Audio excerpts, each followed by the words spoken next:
ladies and gentlemen. We further to our meeting last week with the Honorable AG, SG, and the students' representatives. We have subsequently met the SG and Honorable AG together with the staff representatives, face-to-face discussion with the goal to better understand the issues and concerns, and in order to find amicable solutions. There's few points I would like to make. That the new board has not changed any policies or requirements since its recent appointment, but the new board has also found out that there are some issues and concerns which needs to be immediately addressed. The three key issues which we have as board looked into and investigated. Number one, that there are various versions of the policy which has not been clearly communicated to the students, or sufficient awareness has been undertaken.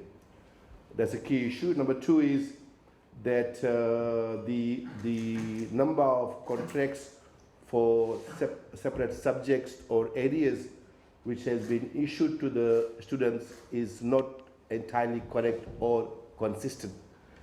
Number three is that not proper or consistent notification has been provided to the students before they were put on probation or suspension.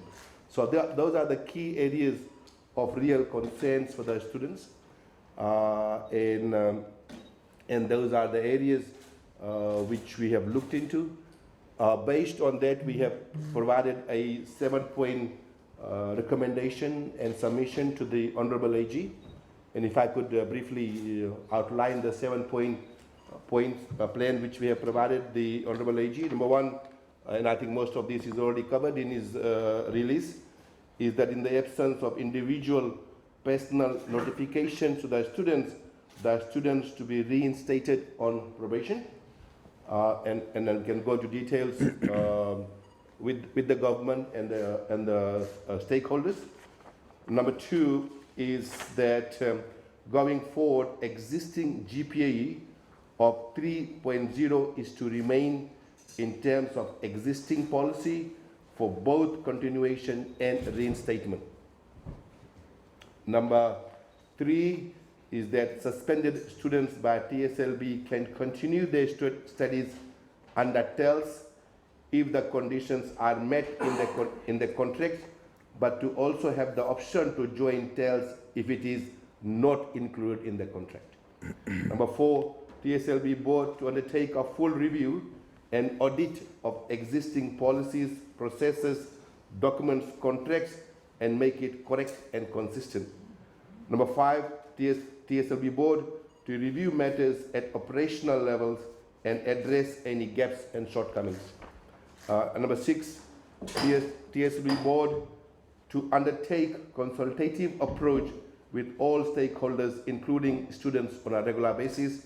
And last but not the least, TSLB board to develop a service-oriented culture to better service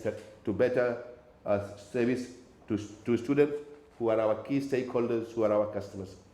Those are the 7-point submission we have provided to Honorable AG, and we'll work with him and the SG and the student groups and all the stakeholders to make sure we amicably resolve these issues.